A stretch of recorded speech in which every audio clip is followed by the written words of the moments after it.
It's just occurred to me we really haven't had a completely successful test of this equipment. I blame myself. So do I. Well, no sense worrying about it now. Why worry? Each of us is wearing an unlicensed nuclear accelerator on his back. Yep. Now let's get ready. Switch me on.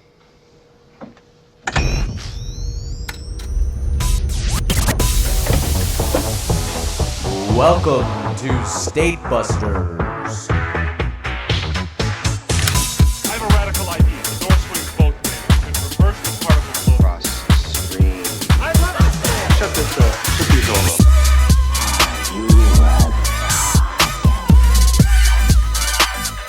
I ain't afraid of no state.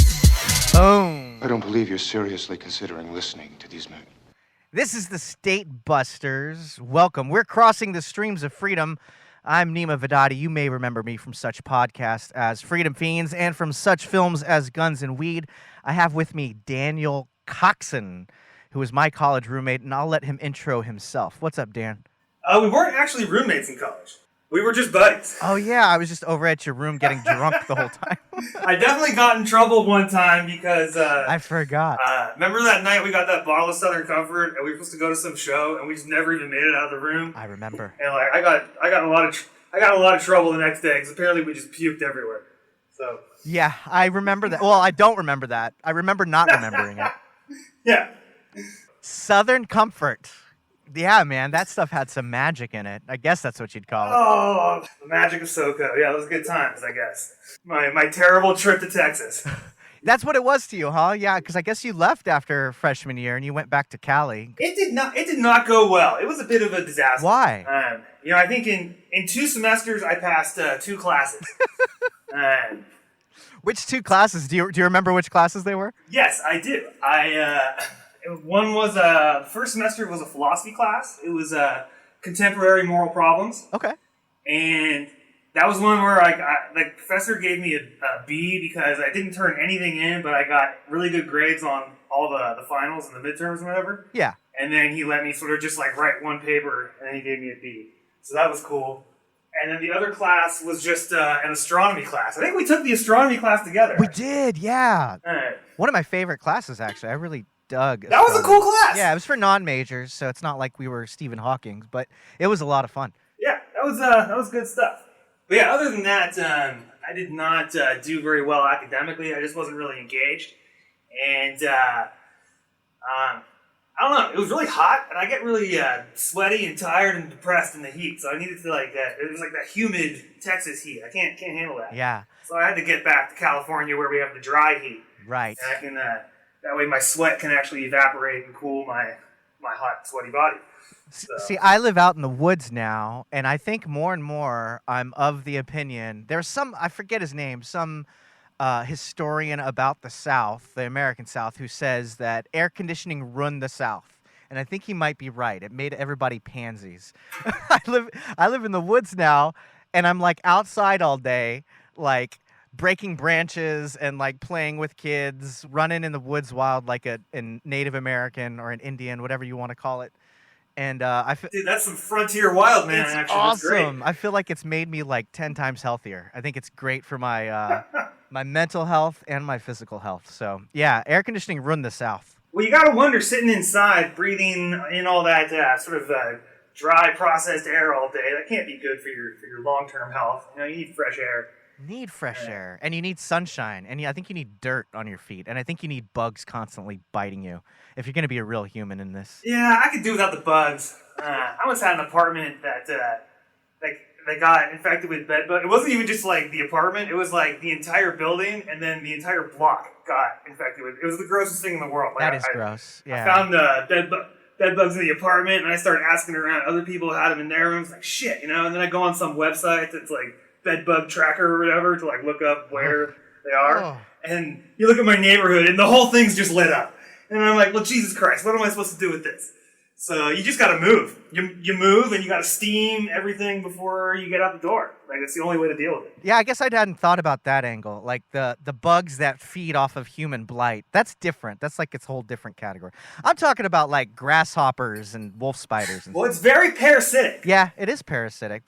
But I think it comes from people being like smushed close together like they're not supposed to be, you know? Like my friend Ben Stone, I feel like he said that they came up with an acre because it was the distance that a man could defend with one arrow. Like it's the trajectory of one arrow where you could actually be accurate enough to kill from that distance. That was what you could defend, and one man could defend 1 acre. And once he had some boys, he could defend some more. Well, I've never heard that, and that's fascinating.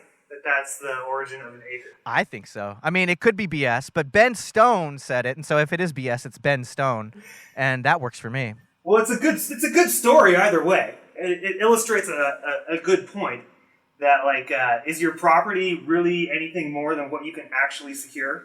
Yeah, and that's a really interesting concept. I'm actually, as we speak, trying to homestead an abandoned property next to where I live, just across the creek.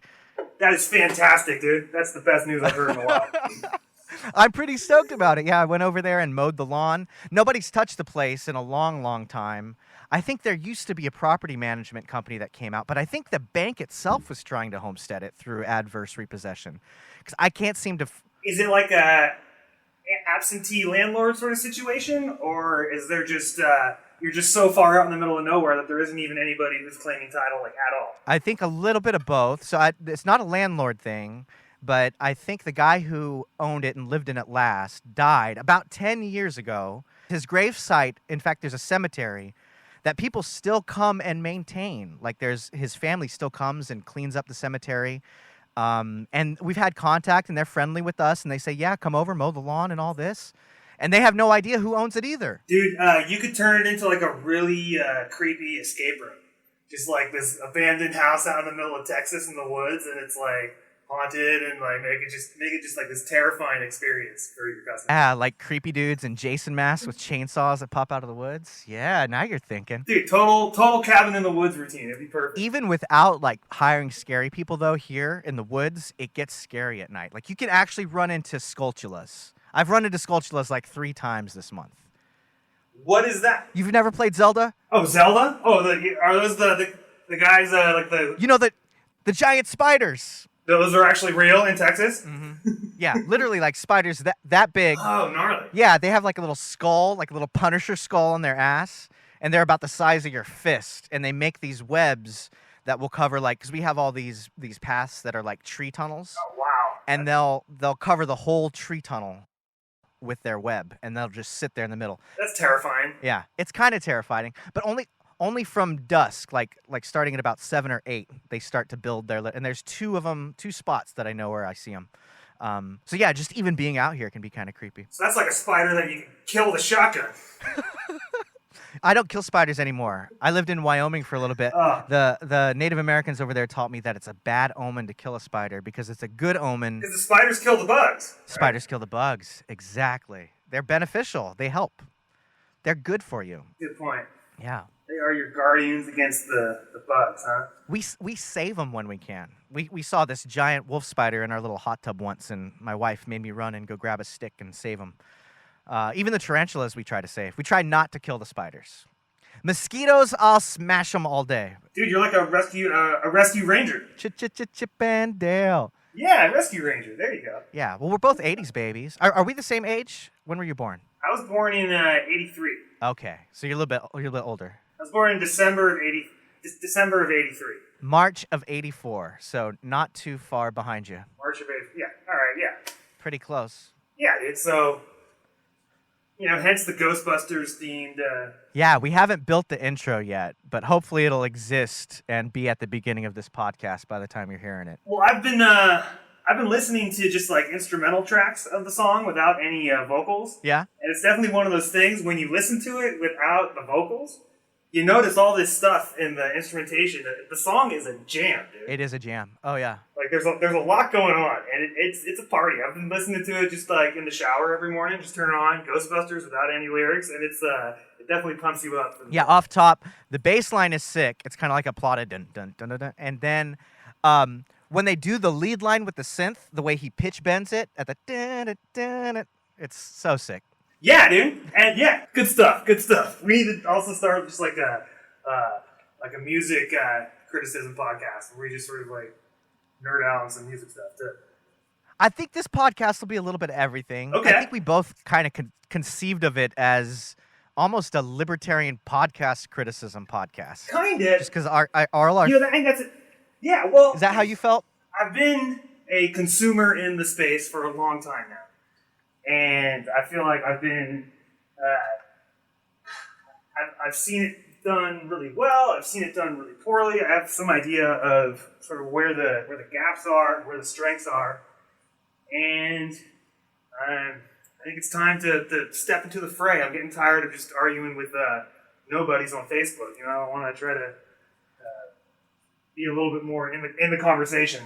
Or yelling at the Bluetooth speaker. Do you do that? Do you like listen to like Soho debates and you're like yelling at the other guy the whole time? I swear I do that. No, not, you know, I don't, I mean, I've listened to some Soho debates for sure. But I get a little frustrated listening to just two people who are just arguing, where it's like, that's just it. I feel like the debates are rarely rigorous enough where anything really gets settled. You can definitely, there are opportunities to change people's minds and they're interesting. But I think that the people who are actually true believers on the other side, I don't know that those kind of debates actually change their thinking. But there's definitely all sorts of people whose minds are up for grabs that you can sway strongly with those sorts of things. So the last one I heard was Balco, Radley Balco, who's pretty awesome on police abuse, and some guy from the Manhattan Institute. And I guess kind of to what you're saying, the guy from the Manhattan Institute, he was like, well, the first 19 sources that you cite here, those studies aren't actually controlled for what you say you're controlled for. And I just looked those up. And it's like, no, you didn't look up 19 studies and critique them during Balco's 5-minute opening statement. I'm sorry, guy. And so there's like some of that where like, do they really expect people to sit there and go like study all of the studies? Here's this study, here's that study, just throwing them all out there. And I feel like that's the problem with like modern life is like there's so much data out there.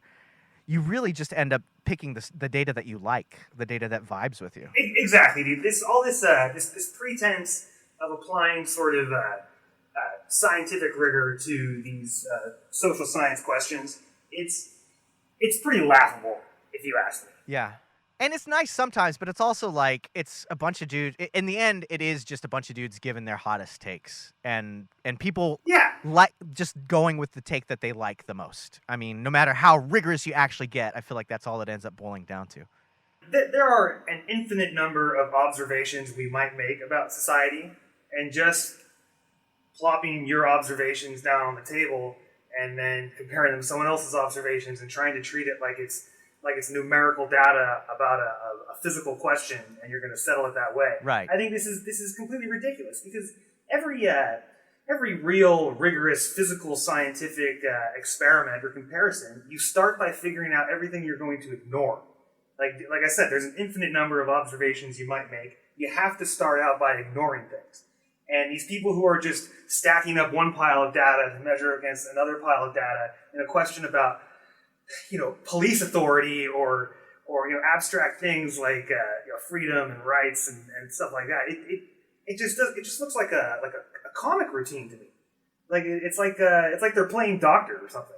Like it's not real. And yet we love it because that's what we consume, right? I mean, there's something about it though that is just really intriguing. I think I love the discussion in the end. I think a lot of this is one of my main critiques of some libertarian podcasts is that the things that become too academic, the people who are academics and who move in that world, a lot of them, their sense of their own self-worth and expertise or whatever stems from their success at navigating these institutions of academia. Right. And that's how they frame the whole world, and they don't. A lot of them really don't understand that most people don't give a shit and aren't impressed. Right. And that's not how they shit. That's not how most people make sense of the world. Most people aren't in the world of abstract ideas. They're in the world of my day-to-day life and what's actually bouncing me around. Yeah. As I try to move through the world, not abstract things and something I wrote a paper on in grad school. Right. And how it vibes with the rest of the literature, and have you been keeping up with the literature of this different subdivision? Yeah, I guess basically what it takes to get ahead and survive in academia is completely different than what actually vibes with the daily daily average Joe. Totally. You may as well say you're good at golf. It's like, okay, well, so you know how to move in that space and do well in that space according to those rules and navigate according to those rules. But once you leave the golf course, a lot of that stuff, like, no one really cares. These days, folks our age, at least folks like me, and you, I mean, I feel like most of what I get as far as news consumption is either social media or podcasts. I feel like podcasts are the daily thing in my head that's telling me what's going on. And I consume them constantly, more so when I wasn't locked down and I was actually driving all day, every day, and going from gig to gig. You know, then I'm constantly listening. Now it's kind of like when the kids aren't around me, I might get a minute to listen to a podcast. If I can sneak a bath at the end of the night, I might get a chance to listen to a podcast. But my favorites, my daily listens have always been Scott Horton. Woods got worked in when Molly got put on the bench and then dumped in the dustbin of history. And then Dave Smith was a big fave of mine, although I've been pretty disappointed in some of his stuff lately. Not all of it. I think he's still worthwhile. Dave just had a kid. He's got to reorient himself. He's working through something. That's my take on what's going on with Dave right now. Well, when I had a kid, I quit my podcast. I retired. It was too much. So maybe there is something to that. Well, there you go, man. Yeah, maybe. Give it 5 years, Dave. It's pretty rough. You're in the weeds now, I'm sure. Worthwhile, though. Having a kid is the best thing I ever did, and I'm sure that Dave probably feels the same way, too. I don't have any children, but I believe you. Good. But yeah, I think Dave is one of the sharpest weapons we have, and I agree that I think there are some things he gets wrong, but you know, I look at him and it's like seeing Luke Skywalker as a kid or something. Just think, dude, this guy's gonna do something. Yeah, I can see the force is with him. Yeah. He's just got to learn how to control it a little better or something. Okay, yeah, maybe. I think I kind of chalk it up to blind spots. Like, I don't know. I feel like he was probably raised way different than I. You know, I was raised in Texas. My school in middle school was half black. In high school, it was like a quarter of everything. There was like a quarter Hispanic, a quarter Asian, and that's like half South Asian, half East Asian, quarter white, and a quarter black. You were down in Houston, right? Houston, like one of the most diverse cities on earth. People think of Texas as some big bastion of racism, but Houston is like the most tolerant I mean, it's like a Star Trek episode if you just walk around in Houston. It's just like people from everywhere just getting along in some kind of utopia. I love it. Yeah. I hate the city itself because it's big and dirty and ugly. I'd rather live in Austin around where I live. It's an oily swamp. But the people in Houston are really amazing. Okay. It's an oily swamp, yeah. It's Thieves Landing from Red Dead Redemption. I remember we went and spent a week down at Brian's house at one point down in Houston.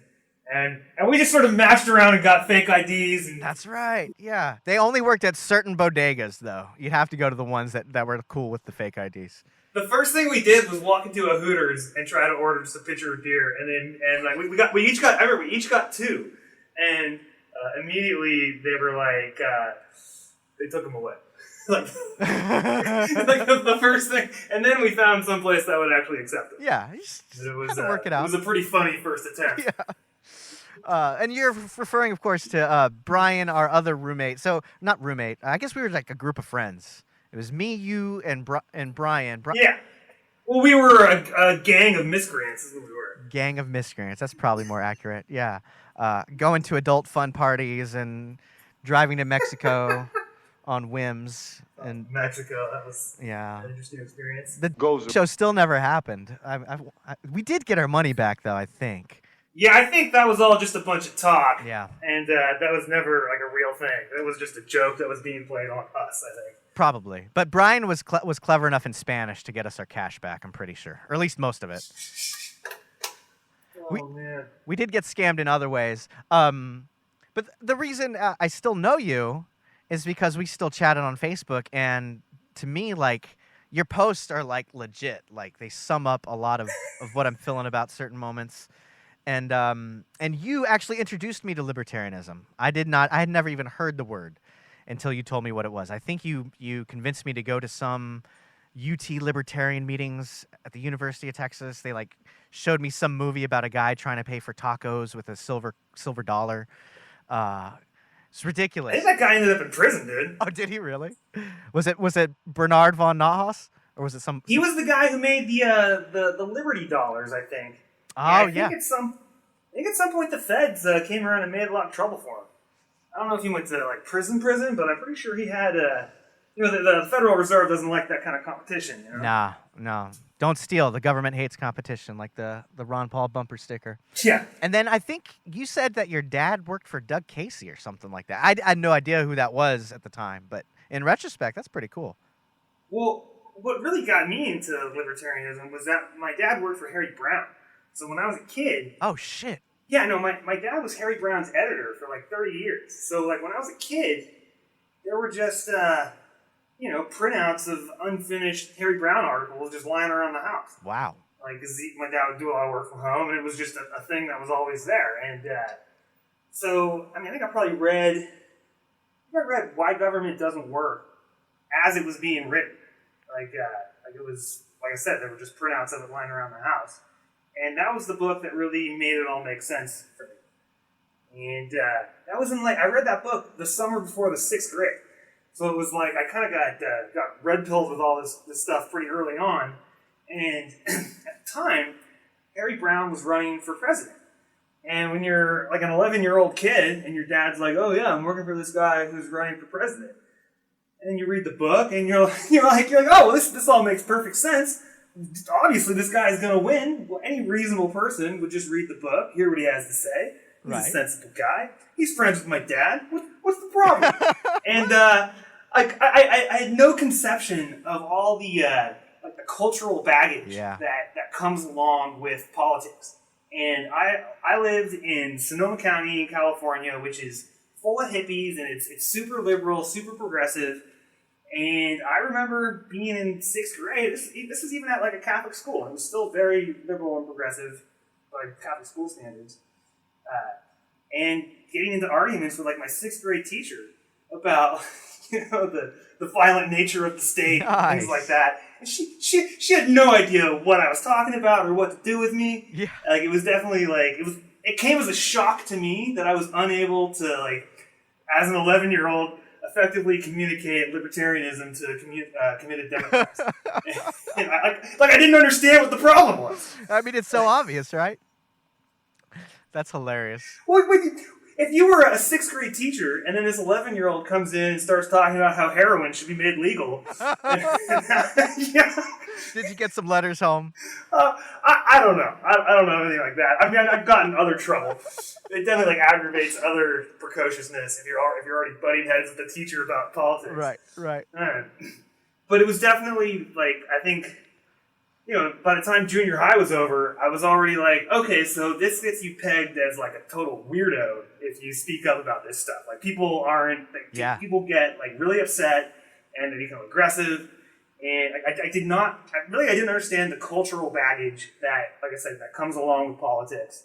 And frankly, I think that's the big danger, not just for America in general, but I think within the libertarian movement, I'm really concerned about the role that the culture war is taking on. Oh yeah. And we have to find a way to short circuit this dynamic. Oh yeah. It can destroy our movement just as easily as it can rip apart the whole country. 100%. Yeah, the divide. I don't think the country exists anymore. Honestly, I don't think we have a country. I think it's gone. That's an interesting way to frame it. I think we're just people are trying to wrap their head around it, but I don't think there's any going back. I think the rift is too big. It can't be sealed. It's one of those cuts that you can't use stitches on anymore. I don't know what it looks like in the future, but I don't think it looks like 330 million people living in one polity and harmony. I can tell you that much. Oh yeah, dude. Did you have any direct exposure to any of the unrest of the last month or so? Not much, and only tangentially. So, I'm a DJ by trade, a professional DJ. I went full-time about 3 years ago when I moved out to the woods. It was part of the reason for the move, was to eliminate most of my overhead so that I could start a business from scratch, just playing music for people and making them dance. So the lockdowns hit me pretty hard, and when we started coming out of it, 6th Street started to open up. It was about the same time that George Floyd was brutally murdered by a cop who knew what he was doing. and the protests got pretty hot. So I walked by a few of them, I'll bet. and downtown, and also I was wondering what's my move here, because I play at Buck Wild, which is, it sounds kind of like a country frat boy club because they sell frou-frou drinks for like $11, like frozen milkshakes with alcohol in them. And they have a mechanical bull in the middle. Okay. But really the music that works best is like twerk and bounce and like the dirtiest trap you can think of. Like if I So are you like you have a standing night once a week there or something, or what's the gig? I've had kind of a pseudo residency there for about a year and a half. But Cool. But I do so many private events that some weekends I wasn't there. So I do maybe four or five. If I have a Friday off, I do a Friday. If I have a Sunday off, I do it. I didn't do many Saturdays. But when we came out, all my private events are canceled. It's basically illegal to dance now. Oh, jeez. But they started opening the bars up first, and so I came out and started doing those. And then I had like every Saturday that was me because they love me so much. And yeah, it's booty music. For a minute there, I was like, I play so much black music here. Do I have a duty? Like, do I need to play F the Police? Like, do I need to come up with a big routine, like a big fuck the cops routine here? And like, is it my point to kind of hype this up a little bit? Uh-huh. But that's obviously, it's a private business. I talked to the manager. He's like, nah, because they'll shut us down. He's not trying to turn his bar into a scene where people are gonna. Well, this is a really important thing. There's a libertarian angle here, and that's that the cops and the fire marshals, they have the discretion, right? So they have this whole street, 6th Street. Mm-hmm. It's venue after venue after venue, bar after bar after bar, and they can't enforce it all, right? They can't enforce the occupancy, because they have a reduced occupancy. They get to pick and choose who they're gonna come in and bust skulls and shut down. Yeah. So you gotta play by you gotta not piss them off. That's the game. Okay. Is to make sure the fire marshal's happy, make sure the cops are happy, so they don't come in and decide, hey, maybe it's your night to get shut down. Okay. They can home in on any particular establishment on any particular night. Yep. Okay, gotcha. And the cops show up in force anyway, even pre any of this. At about 2:15, they start. It's like out of a movie or something, man. Because they're all mounted, so they come. They form a phalanx. They're on horses. On horses, yeah. They form a phalanx of horsemen, and they march down. Okay. And then behind it, there's like 4 SUVs in a diamond shape. And they just arrow through 6th Street, and they say, the street is now open to traffic. You must leave. And they just kind of push everybody off and throw the homeless and drunks against the walls and maintain their order. Were they doing that before all this happened? Yeah, they've always done that. That's been the standard that's just end of the last call sort of routine. always. Yeah. That's interesting. Yep, that's what happens. Wow. Yeah. In fact, I think that wasn't happening at the end there. During the protests, they were too busy. They were off trying to protect the Capitol and the police station, so they weren't as present on 6th Street. So it was actually kind of fun. We actually had kind of we had less cops coming in, so it was kind of cool to have the cops be distracted, And I guess if somebody got in trouble, I'd just call a crackhead and get faster service because crackheads respond quicker than the cops. They're motivated. Right. Well, I'll tell you, dude, I live a couple blocks from Lake Merritt in Oakland. And I don't know if you remember this. A couple years ago, there was some black guy was barbecuing in like a no barbecuing section of like the park. And then some white chick got bent out of shape and called the cops. And the cops... BBQ Becky. Yeah, BBQ Becky. Okay, so you know about this, Yeah, right? I remember. Okay, so... Oh, totally. So, like, the south side of Lake Merritt is sort of where that happened. The north side of Lake Merritt is, like, where downtown is. It's a little more, like, sort of touristy and stuff. Whereas the south side is more, like, where local people are hanging out. And that's where the BBQ Becky incident happened. And in the wake of that, the next weekend, thousands of people showed up on that spot and started barbecuing. And it just sort of became like this weekly thing where everyone's down there barbecuing, and it's turned into like a whole lot more.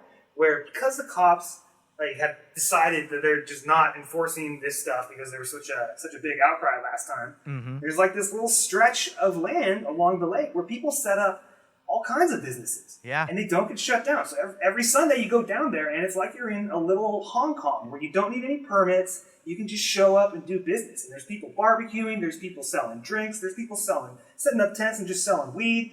There's people selling T-shirts and selling crafts and all this stuff, and it looks like it almost looks like a Tupac music video. Nice. There's like the homies are cruising by in their cars, Pouring like out the 40s. the hydraulics bouncing. Yeah, and everyone's just like it's like a street party, but everyone's doing business with each other, and it's all this very like low overhead sort of activity that probably under most circumstances just gets permitted out of existence. Yeah. There's too much legal red tape to set those kind of businesses up under normal circumstances. Right. But because the cops were forced sort of by a PR issue to just back the hell off, it's like you have this little stretch here where we actually have real free market activity, and it's great, dude. You go down there, and it's just a party, and there's like cheap food. Yeah. You know, And to me, it's awesome. that's the beautiful thing. That's the real invisible hand, and that's what the underclasses need more than anything, to me, is just the freedom to be themselves and sell what they want and not get their heads busted by cops because they don't have the right permit or because they're selling something they're not supposed to sell because it's a black market activity.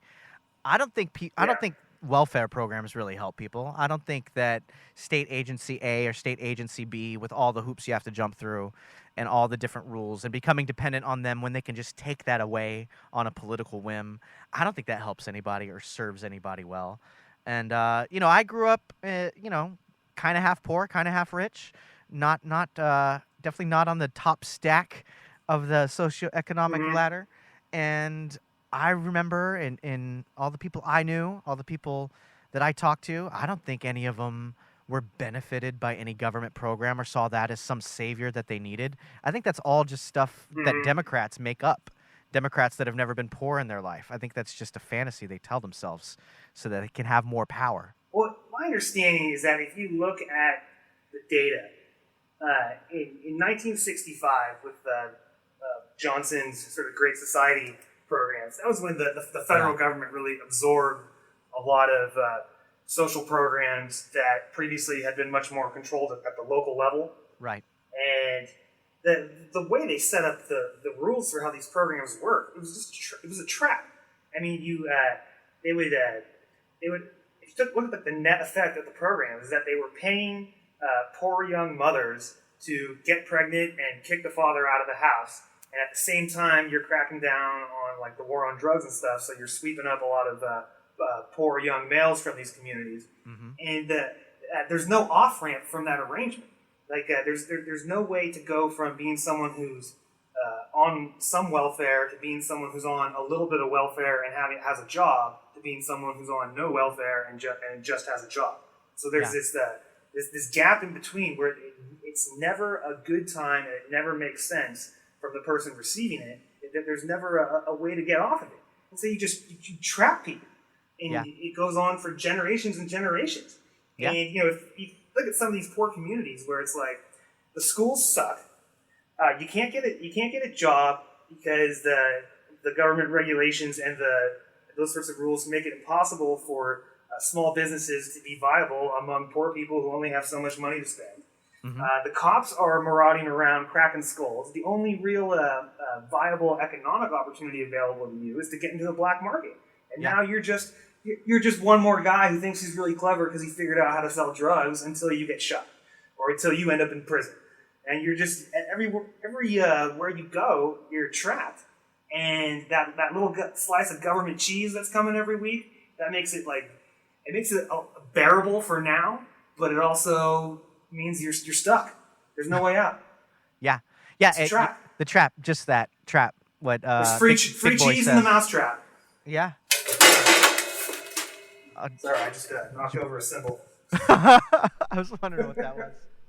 Well, and it's not just the cops busting skulls that is the trap too. It's the entire legal system. And I remember being a courts and crime reporter for Keeper Action News. Yeah, I'll name drop. I don't give a shit anymore. And just going and sitting in the docket and just seeing these people that are just there all the time. The judge is just banging the hammer, and every bang of the hammer is $500, $1,000. It's just money that these people you can tell don't have it, just have to pay because they didn't follow some arcane rule, because they didn't check this box in their probation list, because they didn't jump through whatever hoop they were supposed to jump through.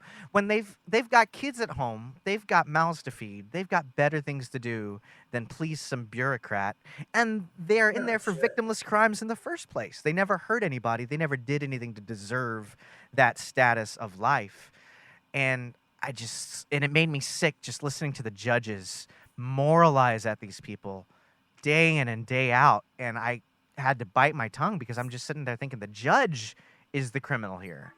The judge... The judges are the worst ones in this entire arrangement because there's all these... you think about what the actual enforcement mechanisms are for judges who step out of line. All it is just that some other judge overturns your ruling, right, or you don't get reelected because the public says you're not the judge anymore.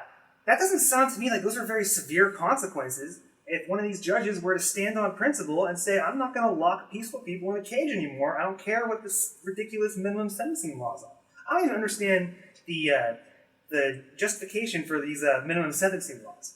That's a complete violation of separation of powers. The judges are supposed to make that decision, not the legislature. And then the judges stand there and act like their hands are tied when it's not like what do they actually face if they just ignore those rules and say, I'm giving this guy probation and I'm not locking him in a cage because he didn't do anything violent? I think that was part of the point. I think part of the point was so the judges could wash their hands of it and say, oh, my hands are tied. I have to do this. And it wasn't a lot of that in the 94 crime bill. I mean, wasn't that Joe Biden's baby that he brought across? I think it was the sort of thing that had been going on for a while, and then that bill just locked it into place. Yeah, I think you're right. And from that point on, if you got busted, I mean, you just get thrown into the bottomless pit. The bottomless pit. It's terrible. Dude, I got busted for growing pot when I was I don't know, 24 or something like that. And I was in this local sheriff found me with a warehouse full of pot plants, and I thought I was running a square joint. Like I thought we had everything up to code, and this is the point. Right, because you're in California, the right? Medical marijuana days, you know.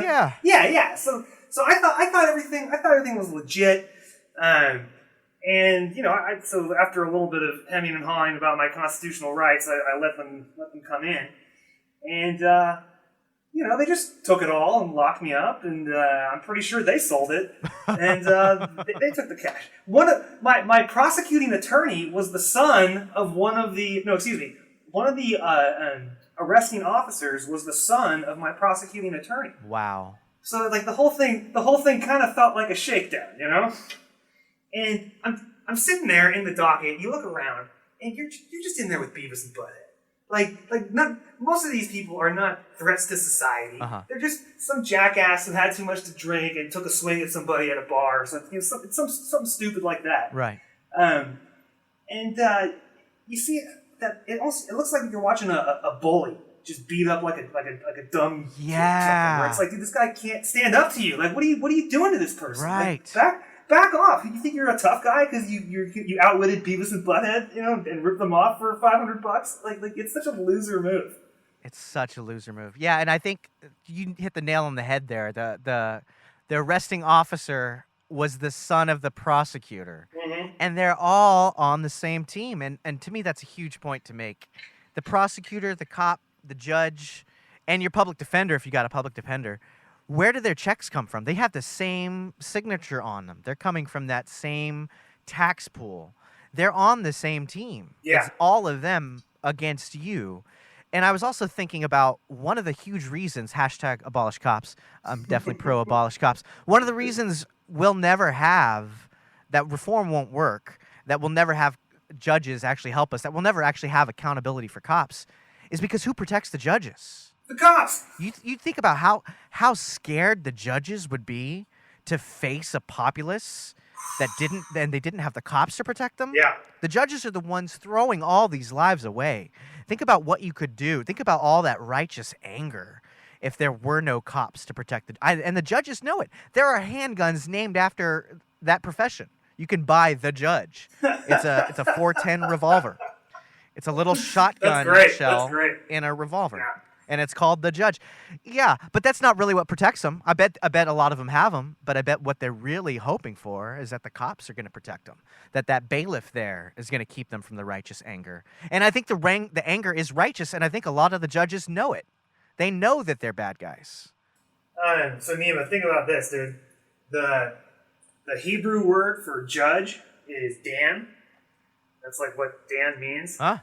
And like damnation? No, Dan, like as in my name, Dan.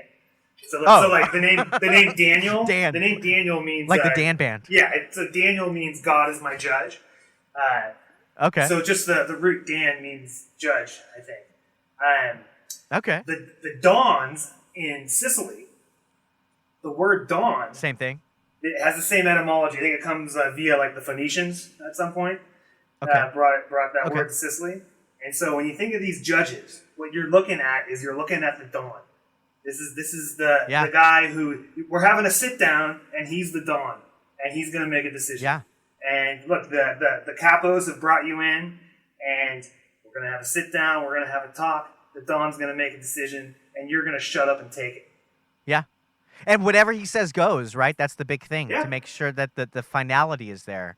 That's why you can't appeal an actual decision. You can only appeal the procedure, that somebody accidentally didn't do the workflow the right way, the workflow that we've set up. The appeal has to be about that. It can't be about the actual decision, because the decision's supposed to be sacrosanct, right? Yeah, that hammer, that's supposed to be Thor's hammer. Like all this stuff is like this stuff is like all a bunch of like Bronze Age pagan symbology that somehow survived down the ages, and now we're like the new human sacrifice as we go through the ritual. We have to pay the temple or we're done. You know? I mean, look at the Supreme Court. I mean, have you seen what they wear? Those freaking dresses, yeah, and they're called Supreme. I mean, the only other time we have Supreme is when it's like Is it Supreme Taco Bell? Ayatollah. It's a Taco Bell. I was gonna say it's like Supreme. That's what I religious think leader. of when I hear Supreme. I just think like Beef these guys are Supreme. They're just a bunch of crunch wraps, you know? I wish. I love me some crunch wraps. I hate me some Supreme Court judges. Actually, I think crunch wrap is overrated, man. I'm a Mexican pizza kind of guy. You know, I used to really like the Mexican pizza, but it always seemed to give me heartburn. And the local Taco Bell, like that's near the studio where I spend a lot of my time, there's actually just like a burrito truck that's in the parking lot, and they have like the best carnitas in the whole town. It's hilarious. Like it's just this little truck, but there's like a whole scene in their corner of the parking lot where you may as well be in a restaurant. There's just 1,000 people and everyone wants to go to this truck. And it's in the parking. In the Taco Bell parking lot, there's a taco truck. It's in the Taco Bell. It's in the Taco Bell parking lot. It's hilarious. It's amazing, and the Taco Bell people are cool with it because then they get to go to lunch there. Dude, I see these people pull in and then they go to Taco Bell, and I'm like, dude, what the hell are you doing? Like this is like the best place in town. It's right here, and it's just as cheap as the Taco Bell. I mean, it's a truck, but they're killer, dude. They nail it. It's right across from the Oakland Coliseum. Okay. Any locals are looking for good carnitas. When I lived in Wyoming, there was no good Mexican food, except there was one taco truck randomly in Riverton. Like, I have no idea how he must have run out of gas on his way to California or something. But he would make the best not carne asada. What's the stuff on the vertical skewer? Al Pastor. Oh, that's the Al Pastor, yeah. Oh, man. He would make these Al Pastor burritos that were, like, smushed and, like, grilled stuffed burritos. They were so good. And that was amazing. I love taco trucks. And Taco Bell, too, though. I'll tear me up some Taco Bell at the same time. Especially, like, when I'm sick. Yeah. Like, I feel like hangover food or, like, you've been feeling nauseous. I like to break my fast. Something super greasy like that just sucks up all the... Get the refried beans. Enzymes. No, the refried beans help soak it up. Don't get something greasy. Okay.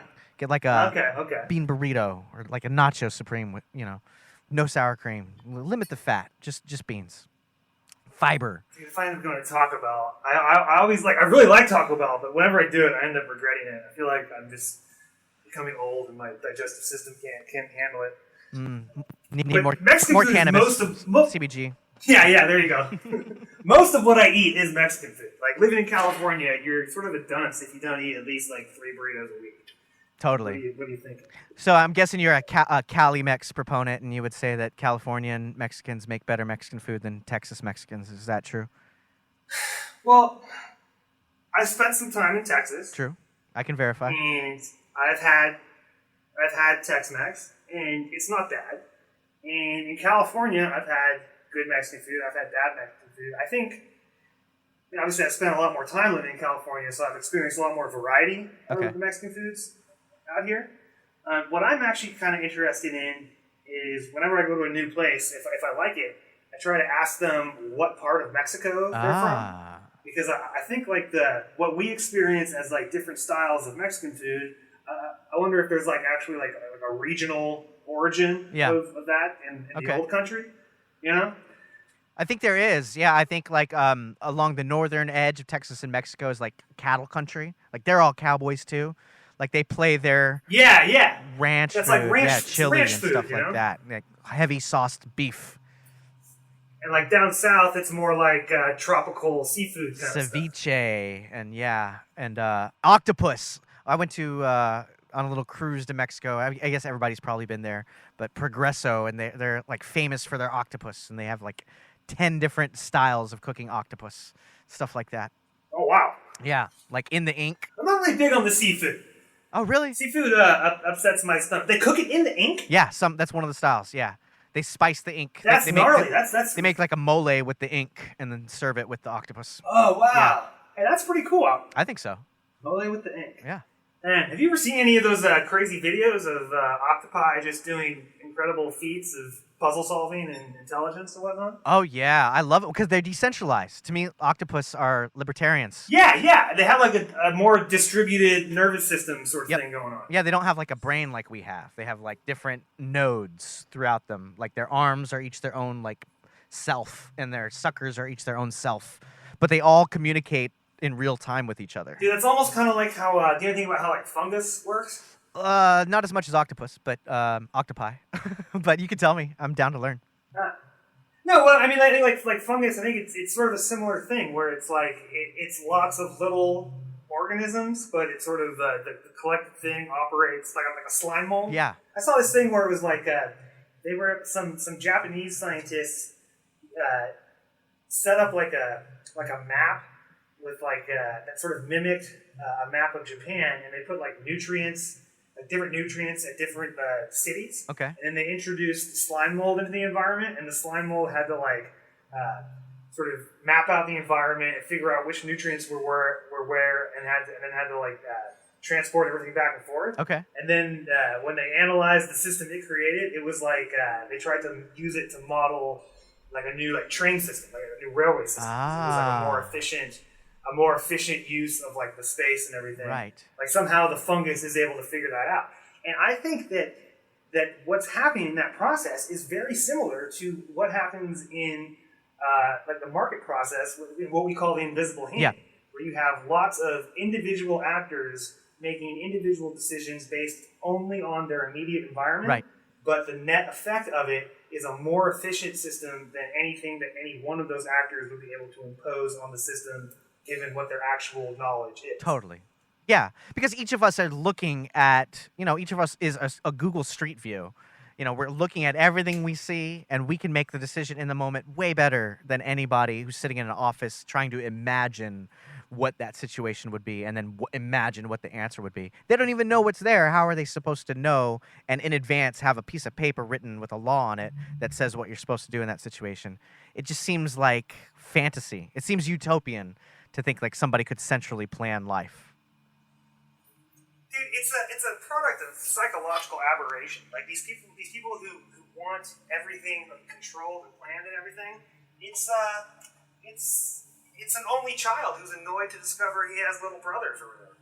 Like he just there's an impulse to control other people that I think at its root is like a trauma response. Yeah. Where something has happened that invokes this sort of inescapable anxiety. Yeah. And you have to do something to restore like the sense of reliability in the world. Right. And the go-to thing for lots of people is, well, I need to control the other people around me because they're the biggest source of uncertainty. To have to do something. Yeah, to me that's so dangerous. Because that's a lot of times the justification like after the fact. Like, who was it? Thomas Friedman, like one of America's big public intellectuals before the Iraq War. He was like, we just need to take some small, puny Arab country and smash it against the wall until it bleeds. Like, that's what he said. Yeah, let him, I think that was Paul Wolfowitz. Was it? Who said that? Okay. But maybe Thomas Freeman says stupid shit like that. They too. do. They both say stupid shit like that. Whoever said it, they're wrong. You shouldn't do that to anyone. Like if you're gonna attack someone, you need to have a really good reason. And just letting everyone else know that you mean business is not a good enough reason to attack someone. Like, this is a terrible idea. But when you have a giant apparatus and you're sitting at the top of it, you do have that pressure to do something, even if it's something counterproductive. I mean, I feel like that's what we see right now, right? Everybody's looking to whoever's at the top of whatever structure they're at, asking them to do something. Why are you messing this up so bad? Do something. But maybe just not doing anything would be better. Maybe if they just sat there and let people figure it out, it would be better. Or maybe if they got out of the way and got all of their goons out of the way and got all of their regs out of the way, it could be better. Mm-hmm. To me, that the only answer for do something should be, okay, abolish this. Yeah. There's a premise. I mean, people seem to think that whatever the something is, it must involve some authority figure telling everyone else what to do. And I think this Why? That's the root, and why, and how do we stop it? Yeah, I don't know how to stop it. Maybe that's a topic for the next episode. Hold up. This has been Statebusters, Episode 1. Tagline TBD. We'll figure it out.